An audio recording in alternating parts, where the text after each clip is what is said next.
Oke, sekarang saya sudah berada di Telaga Kumpe. Sekarang lagi naik perahu. Ini perahunya harganya 5.000 untuk menaiki ini, dan masuknya tadi kebetulan saya lagi gratis, jadi alhamdulillah. Kalau dulu saya pernah masuk ke sini tuh harganya 10.000 atau 15.000. Ini berada di Cilongok.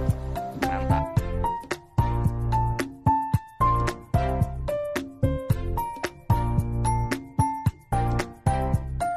Bagi warga Jawa Tengah ya, teruntuk warga Banyumas dan sekitarnya, ini wajib banget kalian kesini ke Telaga Kumpe karena ini benar-benar tempatnya tuh sejuk, adem, dan surganya tanah Jawa.